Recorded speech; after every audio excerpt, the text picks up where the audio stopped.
നമസ്കാരം. Win media ന്യൂസിലേക്ക് സ്വാഗതം.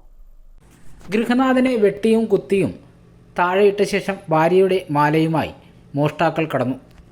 തണ്ണീർമുഖം ഗ്രാമപഞ്ചായത്ത് 4-ാം വാർഡിൽ കട്ടച്ചിറ പാലത്തിന് സമീപം ചിറയിൽ സണ്ണി എന്ന് വിളിക്കുന്ന മാത്തുക്കുട്ടി 65-നെയാണ് ഞായറാഴ്ച പുലർച്ചെ 3-ന് മോഷ്ടാക്കൾ വെട്ടിയും കുത്തിയും താഴെയിട്ട ശേഷം ഭാര്യയുടെ മാലയുമായി കടന്നത്. സണ്ണി കട്ടച്ചിറ പാലത്തിന് സമീപം വീടിനോട് ചേർന്ന പലചരക്ക് കട നടത്തുന്നുണ്ട്. ഞായറാഴ്ച പുലർച്ചെ 3-ന് മോഷ്ടാക്കൾ വീട്ടിലെത്തി ബെല്ലടിക്കുകയായിരുന്നു. കടയിലെത്തിയ അത്യാവശ്യക്കാരാണെന്ന് പറഞ്ഞ് വീടിൻ്റെ പ്രധാന വാതിൽ തുറന്ന് പുറത്തിറങ്ങിയ സണ്ണിയെ വീടിന് മുൻവശമുണ്ടായിരുന്ന അരിവാൾ ഉപയോഗിച്ച് കഴുത്തിന് വെട്ടുകയും പിന്നീട് ഇവർ കയ്യിൽ കരുതിയിരുന്ന കത്തി ഉപയോഗിച്ച് കുത്തുകയുമായിരുന്നു. ബഹളം കേട്ട് ഓടിയെത്തിയ സണ്ണിയുടെ ഭാര്യ എൽസമ്മയുടെ കഴുത്തിലുണ്ടായിരുന്ന മാല മോഷ്ടാക്കൾ അപഹരിച്ചു. 3 മണിക്കാണ് സംഭവം. എൻ്റെ വീടിൻ്റെ തൊട്ട് അയൽവക്കത്തെ വീടാണ്. ചിറയിൽ മാത്തുക്കുട്ടി എന്നു പേരുള്ള സണ്ണി എന്നറിയപ്പെടുന്ന ആളുടെ വീട്ടിൽ അവിടെ അദ്ദേഹത്തിൻ്റെ വീടിനോട് ചേർന്നൊരു കടയുണ്ട്.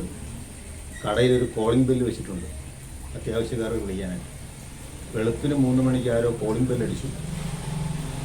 ഏതെങ്കിലും അത്യാവശ്യക്കാരായിരിക്കുമെന്ന് കരുതി അദ്ദേഹം വീടിൻ്റെ വാതിൽ തുറന്ന് പുറത്തേക്ക് ഇറങ്ങിയതും പെട്ടെന്ന് ആ വാതിൽക്ക് കാത്തു നിന്ന 2 മുഖംമൂടി കാണും. അതിൽ ഒരാൾ അരിവ കൊണ്ട് വെട്ടുകയും മറ്റൊരാൾ കടാരയ്ക്ക് അദ്ദേഹത്തിൻ്റെ നെഞ്ചിന് താഴെ കുത്തുകയും ചെയ്തു. അലറി വിളിച്ച സണ്ണിയുടെ കരച്ചിൽ കേട്ട് ഭാര്യ എഴുന്നേറ്റ് ഓടി വന്നു.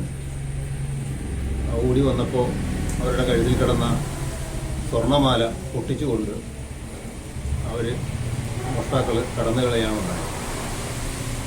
സംഭവം 2-3 മണിയായി എന്നാണ് അറിഞ്ഞത്. ഞാൻ അയൽവക്കത്തോണ്ട് സുഖമില്ലാത്തതുകൊണ്ട് അവരെന്നെ വിളിച്ചില്ല. തൊട്ട് വേറെ 2 ഞങ്ങളുടെ അയൽവാസികളെ വിളിച്ച് അവരുടനെ ചേർത്തല താലൂക്ക് ആശുപത്രിയിൽ എത്തിച്ചു. മുറിവ് അല്പം കൂടുതലുള്ളത് കൊണ്ട് അവിടെ നിന്ന് വേറെ എവിടെയെങ്കിലും കൊണ്ടുപോകണമെന്ന് പറഞ്ഞതുകൊണ്ട് ലിസി ആശുപത്രിയിലേക്ക് കൊണ്ടുപോയി. സംഭവം വിളിച്ചു പറഞ്ഞതനുസരിച്ച് ചേർത്തല പോലീസ് ഉടനെ തന്നെ സ്ഥലത്ത് വന്നു. പോലീസ് ഇപ്പോൾ അവിടെ കാവലുണ്ട്. കുത്താൻ ഉപയോഗിച്ച കത്തി മുറ്റത്ത് കിടപ്പുണ്ട്. അത് പോലീസ് കസ്റ്റഡിയിൽ എടുത്തിട്ടുണ്ട്. ചോര ഇപ്പോഴും അവിടെ തളം കെട്ടി കിടക്കുന്നുണ്ട്. സംഭവം നടക്കുന്ന സമയം വീട്ടിൽ എൽസമ്മയും സണ്ണിയും മാത്രമാണ് ഉണ്ടായിരുന്നത്. ഇവരുടെ മക്കൾ ഒരാൾ എറണാകുളത്തും ഒരാൾ ബാംഗ്ലൂരിലും ജോലി ചെയ്തു വരികയാണ്. എൽസമ്മ ബഹളം വെച്ചതിനെ തുടർന്നാണ് മോഷ്ടാക്കൾ വീട്ടിൽ നിന്ന് പോയത്. തുടർന്ന് എൽസമ്മ സമീപവാസികളെ വിളിച്ചറിയിക്കുകയായിരുന്നു. ഇവരെത്തിയാണ് സണ്ണിയെ ചേർത്തല താലൂക്ക് ആശുപത്രിയിലും പിന്നീട് എറണാകുളത്തെ സ്വകാര്യ ആശുപത്രിയിലേക്കും മാറ്റിയത്. സണ്ണി അപകടനില തരണം ചെയ്തതായി ബന്ധുക്കൾ അറിയിച്ചു. ചേർത്തല പോലീസ് സ്ഥലത്തെത്തി അന്വേഷണം ആരംഭിച്ചിട്ടുണ്ട്. നിലവിൽ വീട്ടിൽ പോലീസ് കാവൽ തുടരുകയാണ്.